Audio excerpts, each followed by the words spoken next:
High guys, what's up, this is me Bajit and welcome to my channel. আজকের এই ভিডিওতে দেখাবো কিভাবে স্ন্যাপসিড অ্যাপ দিয়ে এরকম একটি ফটো এডিটিং করবেন। যারা এইরকম ফটো এডিটিং শিখতে চান তারা ভিডিওটি শুরু থেকে শেষ পর্যন্ত দেখতে থাকেন। আর চ্যানেলে নতুন হয়ে থাকলে চ্যানেলটি সাবস্ক্রাইব করে দেন। দেন প্রথমে আপনাদের ফোন থেকে গুগল প্লে স্টোরটি ওপেন করবেন, দেন এখানে স্ন্যাপসিড লিখে অ্যাপটি সার্চ করবেন, তাহলে আপনাদের সামনে স্ন্যাপসিড অ্যাপটি এসে পড়বে। দেন আমার অ্যাপটি ইনস্টল করা আছে, শুধু ওপেন করছি। দেন আপনারা অ্যাপটি প্রথমেই ওপেন করবেন, দেন করার পর এই প্লাস আইকনে ক্লিক করবেন। দেন এই প্লাস আইকনে ক্লিক করার পর এখান থেকে আপনার ফটোটি সিলেক্ট করবেন। দেন ফটোটি সিলেক্ট হয়ে যাওয়ার পর প্রথমেই আপনারা পেন আইকন টুলসে ক্লিক করবেন।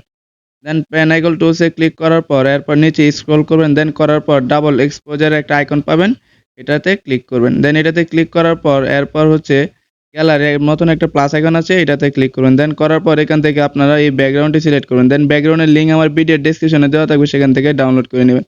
দেন এরপর অপাসিটি আইকনে ক্লিক করুন। দেন এটার অপাসিটিটা ফুল করে দিন। দেন অপাসিটি ফুল করার পর টিক মারে ক্লিক করে ডান করে দিন।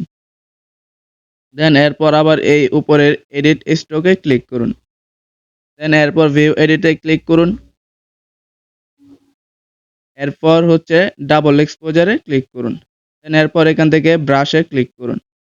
দেন ব্রাশে ক্লিক করার পর এখান থেকে আপনাদের যে ডাবল এক্সপোজারের যে অ্যামাউন্ট আছে সেটাকে 100 করে দিন। দেন করার পর আপনার ব্যাকগ্রাউন্ডে স্মুথলি অ্যাপ্লাই করবেন নিখুঁতভাবে।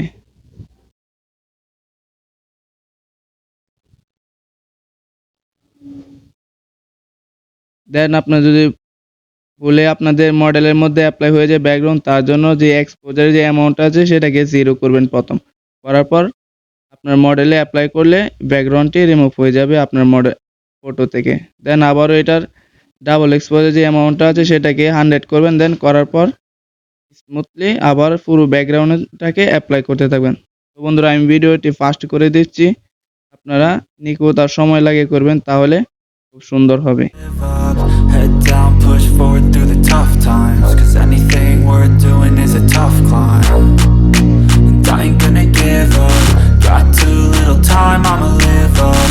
Head down, push forward through the tough times, 'cause anything worth doing is a tough climb. 'Cause I'ma live life for the fight, yeah, I'm here to get it. I got drive, got sight, always have a vision. I don't lie at night, I be in my feelings. I'ma be fine, need time and I'll soon be winning. I live life for the fight, yeah, I'm here to get it. I got drive, got sight, always have a vision. I don't lie at night, I be in my feelings. I'ma be fine, need time. তো guys, পুরো ব্যাকগ্রাউন্ডটি add করার পর আবারও এই নিচে tick মারে click করে ফটোটাকে ডান করে দিন। দেন ডান করার পর এখানে এই এরো আইকনে ক্লিক করুন, দেন করে ব্যাগে চলে আসেন। দেন ব্যাগে আসার পর আবারও এই পেন আইকন টুলসে ক্লিক করুন। দেন এরপর স্ক্রল করুন, দেন করার পর সিলেক্টিভ টুলটি সিলেক্ট করুন। এরপর আপনার ফেসটাকে জুম করুন অ্যান্ড একটি সিলেক্টিভ টুল আপনার ফেসের উপর বসিয়ে দিন। দেন আপনার ফেস অ্যাকর্ডিং এটাকে অ্যাডজাস্টমেন্ট করুন। করার পর এটার ব্রাইটনেস বাড়িয়ে দিন আর স্যাচুরেশন মাইনাস করে দিন। দেন করার পর আরও একটি প্লাস আইকনে ক্লিক করে আরও একটি সিলেক্টিভ টুল সিলেক্ট করুন। দেন করার পর আপনার হাতের উপর বসিয়ে দিন। বসানোর পর এটারও ব্রাইটনেস প্লাস করে দিন আর স্যাচুরেশন মাইনাস করে দিন। দেন করার পর আবার এই টিক মারে ক্লিক করে দেন। দেন এরপর আবারও এই পেন আইকন টুলসে ক্লিক করুন।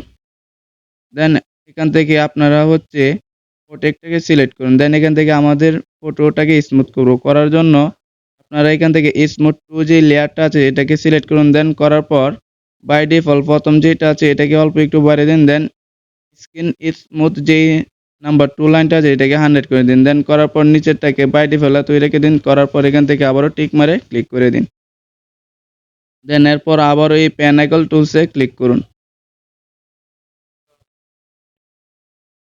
দেন এখন স্ক্রল করুন। দেন করার পর এখান থেকে ডিটেলসটাকে ক্লিক করুন। দেন করার পর স্ট্রাকচারটাকে বাড়িয়ে দিন আর শার্পেনিংটাও বাড়িয়ে দিন, তাহলে আমাদের ফটোটি এইচডি হয়ে যাবে আর শার্পনেস হয়ে যাবে। দেন এরপর টিক মারে ক্লিক করুন। সো বন্ধুরা, ভিডিওটি আজকে এই পর্যন্তই ছিল। ভিডিওটি কেমন লেগেছে তা কমেন্টে জানান আর চ্যানেলে নতুন হয়ে থাকলে চ্যানেলটি সাবস্ক্রাইব করে দিন।